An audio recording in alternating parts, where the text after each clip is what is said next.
This is Fat Guy Expose. Some things just hit us by surprise, and they're not always positive surprises. An unwanted pregnancy, a sudden death in the family, a new Daft Punk album. They should have stopped in 2002. I went my entire shift without any sort of abnormality or issue I had to deal with, not even a noise complaint. Call me pessimistic, but I could not help but feel as though this was all too good to be true. I really did want to believe that this day would be bullshit-free, but I also knew I just wasn't that lucky. I was checking my shirt for stains or missing buttons or anything wrong with my work clothes. I was sure something even that small had to happen. It was like hotel karma.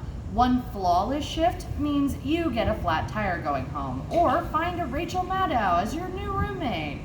Eventually, I just accepted that this was a seemingly good day. It was quiet, no complaints, no one being rude or obnoxious. I was about to have that 1 in a million perfect work days. At one point in the evening, one of our semi-regular guests came to check in. Her name was Dolores. She was some sort of regional manager of a chain of salons. She was always friendly, enjoyed her stays, and happily returned. At one point, other employees of her company seemed to come to town instead of her. Sometimes we would see her still, but after a while, it was mostly one of her coworkers. They were all very nice and personable, so we happily went out of our way to go above and beyond for them. A brief caveat here. If you are nice and friendly with the staff at a hotel, they will take notice, and they will be more likely to do a lot of nice things for you, even without you asking. Dolores came to town that night and checked in. Everything was straightforward, nothing abnormal. I'm going to fast forward here. A perfect workday where no sorts of fuckery takes place is seriously like winning the lottery. I got very close. I got very close. All I needed was the last Powerball multiplier for the jackpot. That day, I was working the 3 p.m. to 11 p.m. shift. I looked at the time and it was 10:58 p.m. I thought to myself, this is awesome! I'm almost out of here and no one has fucked up my day for me. The night auditor had just walked in. Then the phone rang. It was Dolores' room calling. Dolores said, so there's some guy outside of my window. That's creepy. I will go tell him he needs to leave before I call the police, I said. But of course, things can never be that simple. She said, well, you may just want to call him anyway. He's kind of exposing himself to me. There was a small gap between the curtains in her room, and through this small gap that was left open was this man peering in and exposing his genitals. Of course, the one time she ever stays on the ground floor, this happens. Oh my God, I said, just stay in your room. I'm going to call the police. Well, I'm going to get his attention and go outside and try to talk to him. I want to know what his problem is, Dolores said. I was not expecting this response, so I said, I really do not suggest that, but I can't stop you. I get off the phone and start to make my way out from behind the desk. Matt asked, where are you going off to? I'm going to kick his ass, I replied.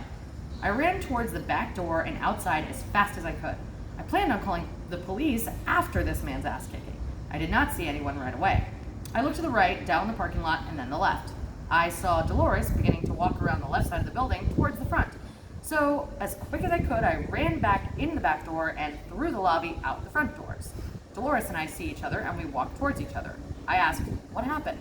To which she said, well, once he noticed that I noticed him, he got a little freaked out and kind of started to waddle off towards his car, so I ran outside. I was hoping to get him to come inside with me. Then I was going to beat his ass with a heel and make him wait until the police arrived. So I take it you didn't catch him, I said. Dolores took a quick sigh and said, no. Sadly, for a fat guy, he's really fast. He sort of ran off while trying to pull up his pants and got into a red car and drove off as soon as I got out here. Dolores looked down the street a bit. See, that's the car, she said. I didn't see it where I was standing. Oh, Lord. Sorry. I was right in a blind spot with some trees and other buildings. I asked her, so what exactly happened? I know you gave me part of the story, but I really just gotta know. Dolores began to go back over this recent happening. She was just sitting there on the bed watching some TV and saw some movement outside the window, as she had stated. She got up a little bit and just saw this large guy wearing a red hat, gray shirt, and khaki shorts, which were around his knees at the time. He saw her movement and got freaked out and drove off. I asked, "Did you get a good look at him?" Dolores said, "Well, yeah, I kind of saw all of him." Her plan with talking to him was to act somewhat interested and get him to come inside and beat his ass with a heel until the police arrived. I called the police for her. I just told them that a man was outside a guest's room exposing himself. I don't know if it was more disturbing that this was going on or that the 911 operator did not seem at all surprised.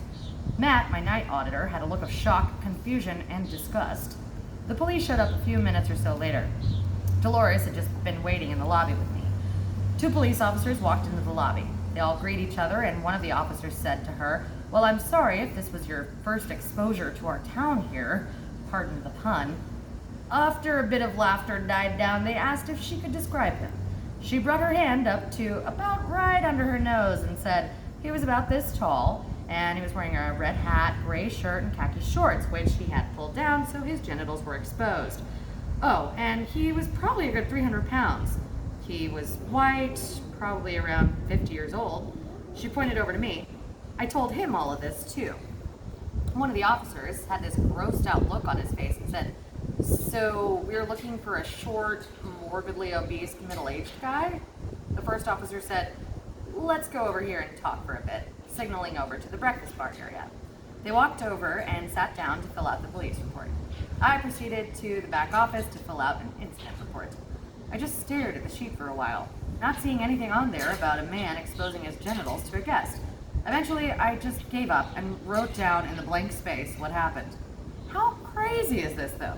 What are the chances that some creep like this is driving around and sees shades on the bottom floor of a hotel room partly open and an unexpected person hanging out minding their own business, and he just thinks, jackpot? Amazingly enough, she continued to come back. She was at least understanding enough that she knew it wasn't the hotel's fault. Of course, we never again put her on the first floor. Oh, and a perfect shift still eludes me to this day, as I'm sure the following stories will elucidate.